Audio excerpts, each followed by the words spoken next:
Hello, it's me, Emlyn Hughes, a squeaky-voiced midfielder and defender who played for Liverpool between 1967 and 1979. Hey! And I also used to be on that television programme about sport, and they had questions in it. Can't remember what it was called. Something about sport question of. Anyway, I used to have my own Spectrum game. Emlyn Hughes' soccer football. It was great. Anyway, that's not what they're talking about today, the boys over at Spectrum Days. So, on with the show where they're talking about March Day. Or is it? March Day? Why would you want to play a game about marching? I thought it was football. Anyway, bye-bye!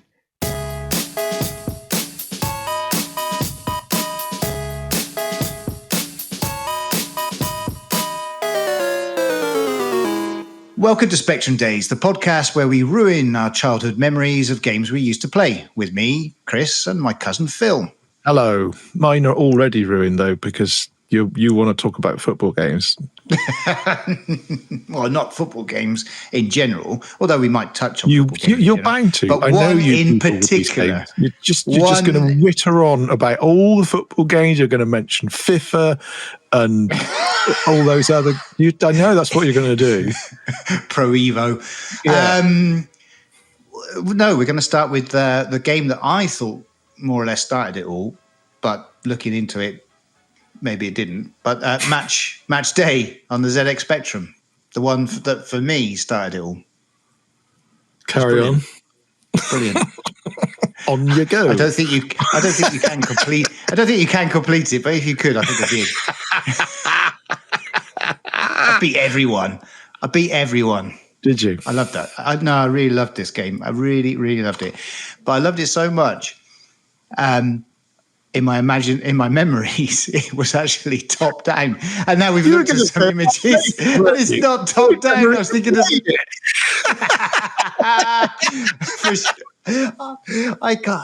I used to love Kickoff on the Amiga. I loved Kickoff more than Sensible Soccer. And that's controversial. I think my old man memories kind of just merged it all into one, and it was over. Of course, I've seen some screenshots now, and I haven't played it, and I really, really haven't played this game then since. Well, it came out in 1984, so I was 10. I played Match Day. I'm sure I would have played Match Day 2 as soon as it was available. I just loved it. I loved Match Day. But yeah. It's a side view football game, and for our millions of American listeners, where we are extremely popular, it is soccer, not American football. It's the one with the proper one, the football one. So that's cleared that up, everybody, isn't it? Yeah, the one with a round ball, and you've got to put it in the net. And hockey. Yeah, no, without sticks. Oh, but yeah, it's just a game, and I can't remember. I don't know if I played it with John, but it's that kind of game that you want two players. You can play against the CPU, you can play against the computer. That was fun, but really playing against your mates, that was the fun thing. And I can remember going to a particular friend's house and playing Match Day a lot. And I can remember also going to someone else. I'm sure as a 10, 11-year-old, 12-year-old, I don't think I really considered him a friend, more of a kind of mortal enemy. And it was very, very important to beat him at Match Day. I think that was quite an important thing to make sure I beat him. Probably did. I want to remember that I did anyway. Until he cried. Yeah. 6-0 thrashing. Remember me, do you, Christopher? Yeah, I was that little boy that you used to play Match Day with. Some people say adversity makes you stronger, turns you into a man. But me, no. It kicked me to the bottom of the barrel. Here I am, a tramp, living on the streets. Crying every night like I did during those days when you beat me on that game. I curse you, curse the day we met, curse the day I pressed that O, B, Q, and A. I hate you.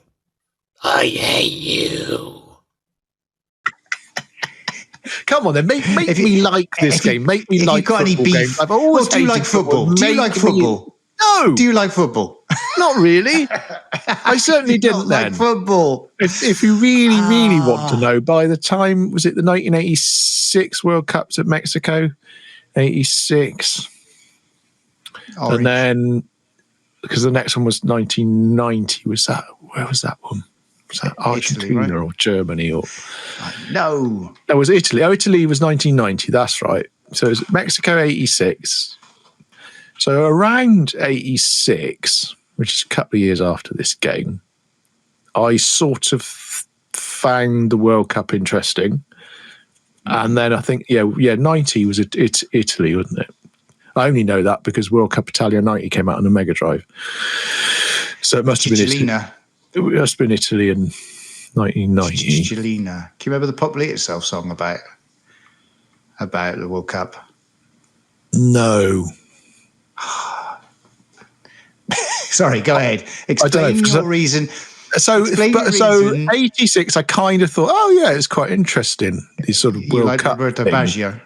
It was, always legs. But then in 1990, the World Cup, by World Cup Italia 90, I sort of was even more interested. Only in following England would sort of doing well. I think that was the days of Lineker and Gascoigne and people like that, wasn't it, by 1990?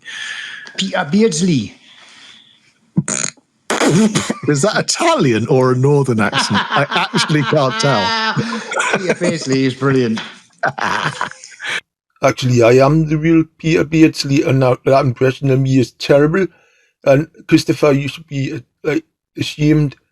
And it shows the level of intelligence that you have. So by then, I sort of thought, it's actually quite interesting. But only the big events seemed interesting to me. But league football, I've never had a team. I've never grown up in an area where, I didn't grow up near any of the sort of major cities that had teams that were in any of the major leagues.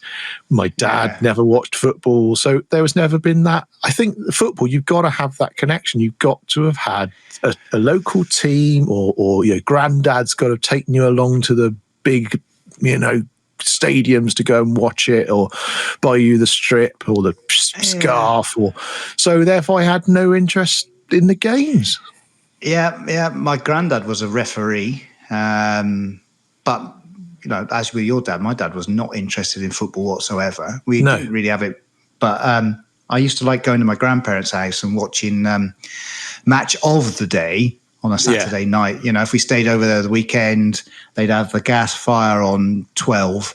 We'd be boiling and sweating in their little lounge, and we could watch Match of the Day. And if we were lucky, there'd be some boxing, and we could watch the boxing. And then we might watch some horse racing and some greyhound racing. And we go down to the bookies and we drink sherry and play poker, that kind of sort of thing. I am definitely the middle class one then. If that's where your grandparents were taking you. Here's how you make a bet. You get the little pencil.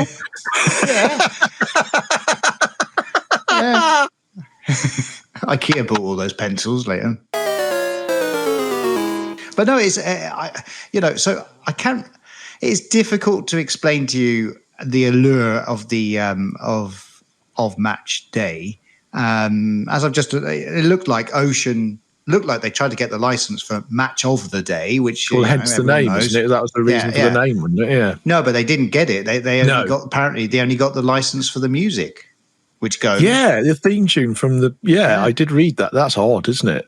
Well, I was forward-thinking BBC there. Well done. But I think I've just loved.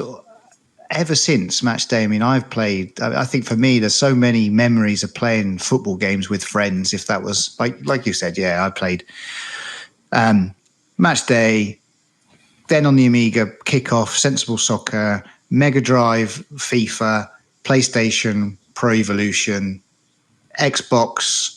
Probably back to FIFA the last few years. And then also I'd loved all the Football Manager games as well. So they've been a big part of my life. And it's just that thing of just playing with a friend, having a friend sat next to you playing on the Spectrum. Maybe it's 2 joysticks. Maybe both of you crowded over the same keyboard, looking at that same screen. That just kind of competition. That little kind of edge between the two of you.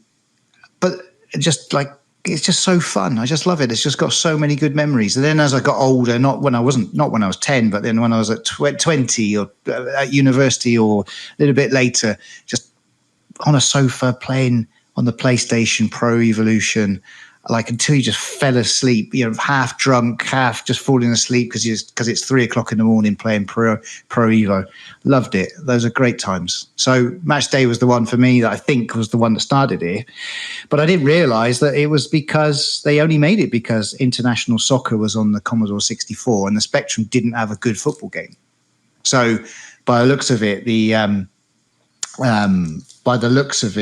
John Rittman was like looking into making the game, met the people at Ocean, said he was doing it or looking into it, and they offered him £20,000. £20,000. Yeah, I saw that. 20 grand up. Was it up front? It was up front. He only had the idea for the game. My understanding is he just had the idea, the basics for the game. He met one of the guys from Ocean at a trade thing or something. Yeah, down the and they pub. offered him phone. They found what he was working on. Contacted him and offered him 20 grand, which he took straight away. Of course, he bloody did.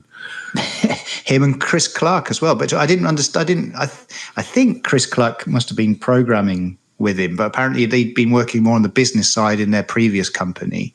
But yeah. I mean, in those days, all our research has shown us people used to get paid $3 grand and a free Spectrum. Free Spectrum. Yeah. But this is a couple of years on from the game you're alluding to with the $3 grand and a free Spectrum. Which game was that? Can you remember? I can't. Magic Miner. That was it. Magic Miner. Thingy Smith, wasn't it? And Daily Thompson Decathlon as well. Wasn't that more or less the same? No, I think we might have joked that they got paid. Okay. They got paid. That's it. The Matthew Smith level of payment that you get for making games. Now, this is 2 years on, and Christ, Ocean were massive by then. They had that sort of money. Yeah, but look at I mean, that's interesting that the industry had moved that quick. You've gone from $3 grand to make the classic Manic Miner with a free Spectrum chucked in. Yeah, these guys probably had 6 Spectrums connected together, programming on one, debugging on another, showing off on the third. They had a render farm. Exactly. Well, and then remember, like we were talking the other week about, I thought maybe they'd stolen Mike Lamb had stolen some of the reused some of the graphics from some other games for. Like the Game Boy version of RoboCop or something. But in this one, they really did apparently use the sprites from a previous game that John Rittman had, which was a bear game, something Bear Bother. Bear Bob. Yeah. And so maybe the players, directly just ripped off. They're just bears. No, they're the men that go around bothering the bears.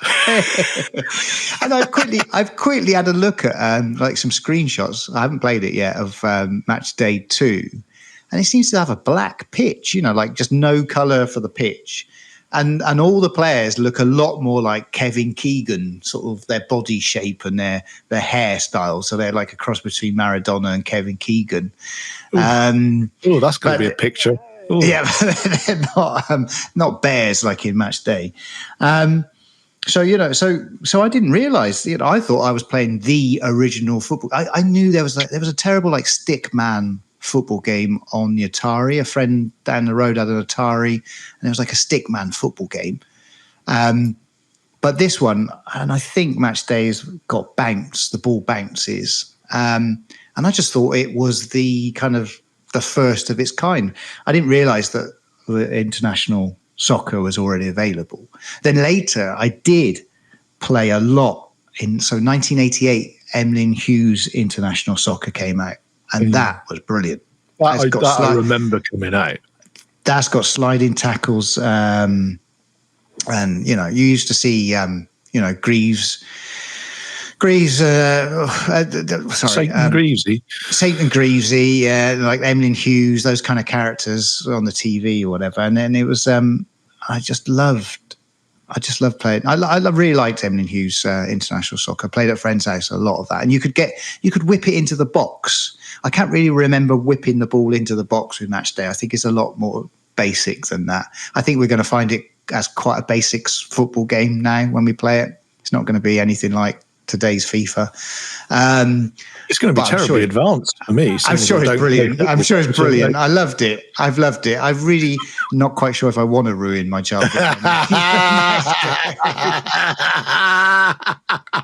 I mean, even the cover looks great as well. I think it looks great. So you didn't like any sports games except for Daley Thompson's? No. Sports games, to say sports games would be wrong. No, it was mainly football. The thing is, for me... What other games were there? Cricket? Well, Rugby? For instance, if you're going to say what sports games do I actually like, then like NBA Jam, I really liked. Played it a lot. Not the Spectrum. No. I played an awful lot of Madden, and I've got Madden sitting there on my shelf. Yeah. There are plenty of sports games I did. In fact, golf, almost all golf games. Yeah. I like all the golf games. I played those an awful lot and still do. So to say I don't like sports games wouldn't be true. But I think with the football games, a bit like we've said this before with some of the other stuff that we've reviewed, football games, and you've just been saying it, a big part of it was playing them two-player. Yeah. I didn't know anyone else who was, there wasn't someone else I knew, particularly with the Spectrum, who was playing football games. No one ever said to me, hey, do you want to play a game of whatever the hell it is we're reviewing today? I've forgotten what it's called. That's my own interest. Match Day, a classic. Match Day. So I've never even, I don't even remember seeing it. I don't know anyone had it. So I just never played it. But for me, the other weird thing is I have this inner hate for sports titles of that type, the yearly refresh. He uses the word terribly generously, of like FIFA and everything else, because I had to sell those damn things. And it meant every year, every 6 months, people would start coming in with FIFA 94, FIFA 95, saying, I only bought this 6 months ago. How much are you going to give me in exchange, Gov? And I go, about £2. And they'd be like, what? I paid $39.99 for it. You're crazy. It's like, no, the new one's just come out. And we're selling that one second hand for $19.99 on the MegaDrive or whatever. So I don't want your copy of FIFA 94 because I've got 16 of them behind me. I don't need another one. And now, still happening to this day, you go to any charity shop, right? And anyone else like me who collects games, going to charity shops and car boot sales used to be a gold mine to go and pick up second-hand games at a good price. If you go to them now, you will only see FIFA 11, FIFA 12, FIFA 2023 on all formats. That's all they've got on the shelves, next to 16 copies of Ricky DeFace's bloody live thing. That's all you ever see now. And I hate it. I hate that it's caused this massive use of plastic shit of just bloody football game after football game. And it really annoys me. And I've been putting up with it since 1992. I've got to admit, some of my consoles may as well have just been FIFA machines. I mean, I've hardly bought any other games. It's so you, good. Is it? Every time I go to a charity shop, they're yours. But they're so write your name in them. I don't think I've sold any of them. A bottle into the sea. I just throw them away. People should write messages on them. Message on a FIFA. That's what people should do, and just give them to charity shops. You open it up and in the instructions it says, abandon hope, all ye who play this. And seal it wasn't back even up. like that. They used to transmit updates over radio waves, and you just have to record it onto a second tape and plug it in. Whereas now you can buy new players and random packs that give you shiny boots. I think one of the teams was Rickman Rovers. Nowadays, you've got to Who keep are they? Ripman Rovers. It was the fake team named after the bloody programmer. You don't understand. You're the type of guy who likes I can play for Accrington Stanley. Accrington Stanley? Who are they? I don't know. Well, you know, I think most of the updates for those games have always been worth it. I like them. I like them. What am I going to say? I like them. Oh, if you had to choose a football game, which one would you choose? The only one I used to play, and this again is a very weird specific. It's going to be a Nintendo one, isn't it? Yeah, it was Super Soccer on the Super Nintendo. And the reason I used to play it is because when I was working in the market, is when our first store, when I was working in the market, the guy opposite, bless him, he used to like watching it. Because there was nothing else to do in those days except watch whoever else was in front of you in a market and what they were doing. Because it was quiet. It was quiet in the 90s. There wasn't a lot going on down the market. Was he making the bets on who would win? Yeah. Doing the pools. Yeah. He was doing the pools, was he? Yeah. So he used to love it. Oh, God. I like watching that one. Oh, okay, I'll put it on. Yeah. Oh, God, he's got Nintendo. I'll just leave it on demo. I don't think he knew I was playing it or not. Have you played FIFA on the Wii U, on the Wii? Last time I played FIFA would have been on the Mega Drive. Yeah, well, on the. I mean, even EA gave up, I think, on because they had to make a completely different game on the Wii, and it was pretty atrocious. And then you'll get like Mario Soccer with like some reinvention of this. Match Day is a pure football game. I look forward to trying it. It's going to be brilliant. I can't wait. Yeah. Why don't we go and play it, and then you'll come back totally with a different opinion, I'm sure. Well, if anyone else really wants to play this tripe, there's a link below the video if you're watching us on our YouTube channel where you can join in the misery of watching 6 men trounce up and down a pixelated, poorly defined field where they kick a pig's bladder through a net. Then do feel free to do so and join us in a few seconds. Well, it'll be a few seconds for you, but it'll be days of misery for me while we go off and play it. And join us in a minute. You can hear how I probably have changed my mind and think it's the best game ever. It's going to be brilliant. No, it's not. And we're back. Did you play along? Did you all have a go at the brilliant and rather remarkable Match Day that I admit now is probably the best game I've ever played? And I regret I've spent a whole life not playing football games. I'm looking forward to next week when we'll be looking at Match Day 2. Chris, I assume that you now hate it and you've had your childhood dreams dashed. No, I still love it. It's brilliant. It didn't need a tutorial. It shows you what you've got to do at the beginning on the main screen, shows you the keys. He's thought of everything there. Gameplay, brilliant. I loved it. I mean, I was missing a sliding tackle. I would have liked a sliding tackle, and I would have liked to be able to play the ball along the floor. If someone's probably going to put a comment saying you can, because the CPU seemed to do it sometimes. But after a couple of games, you could get the hang of it and finally score. I mean, I got thrashed 5-0 the first game.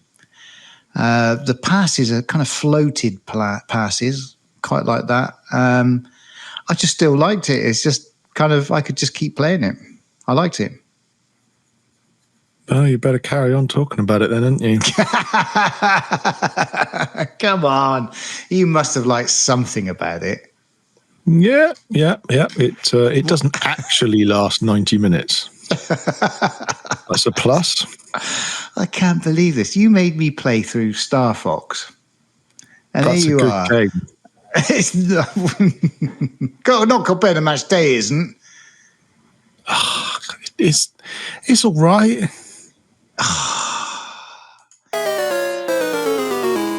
it was just really, it did take me back. I mean, honestly, it gave me a nice, a huge smile on my face. Took me back to those days, simpler times.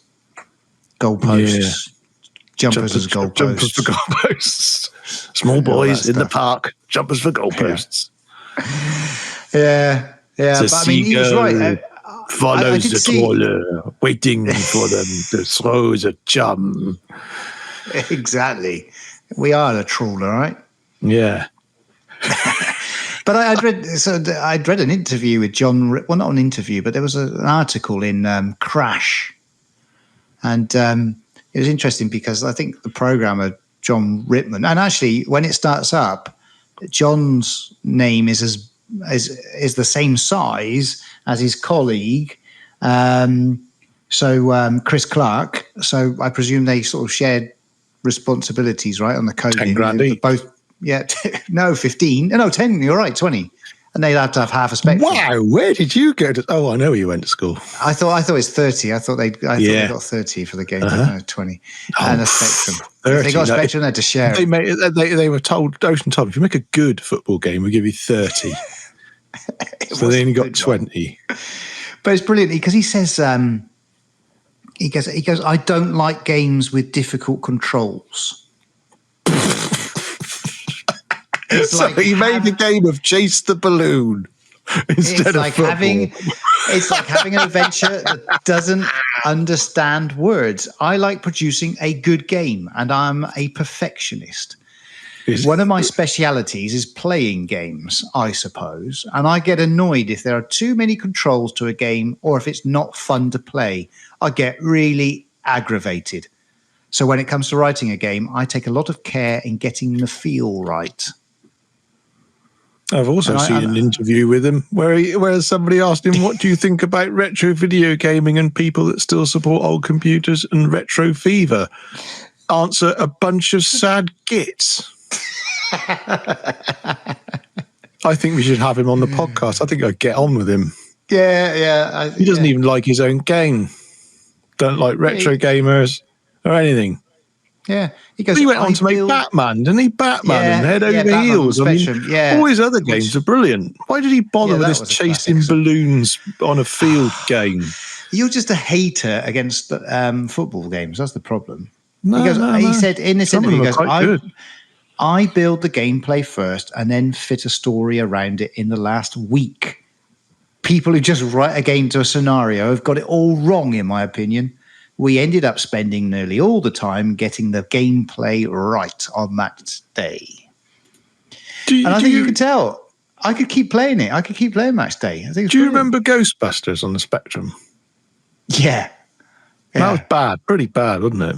Yeah, if I remember correctly. That was pretty bad. Well, the charts from the week ending December the 31st, 1984, right? Just when Match Day came out, end of 1984, top of the charts is Ghostbusters. Yeah, followed by Daily Thompson's Decathlon, followed by Match Day. Yeah.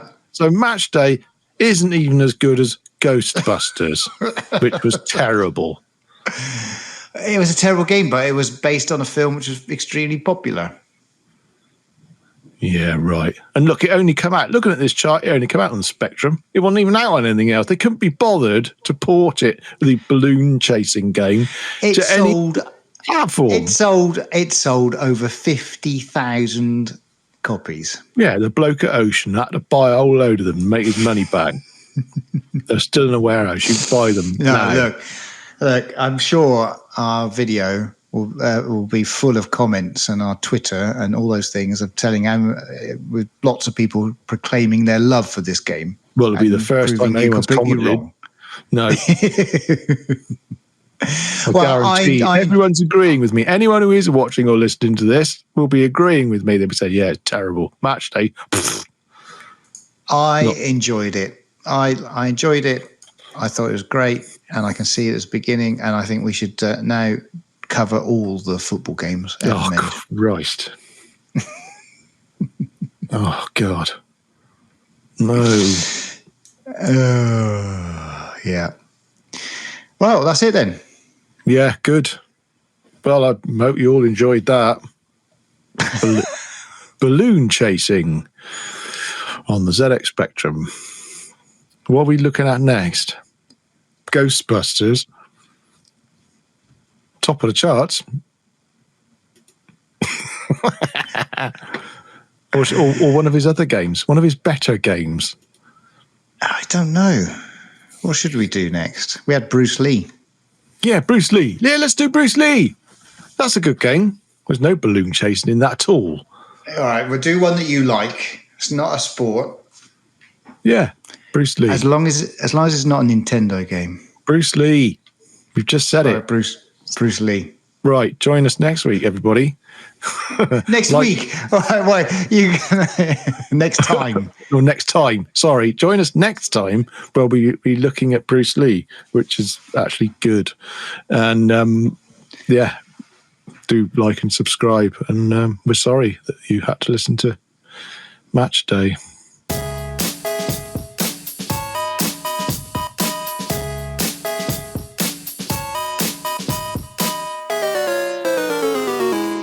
Is wrong with this thing? I don't know, cheap Chinese explosives.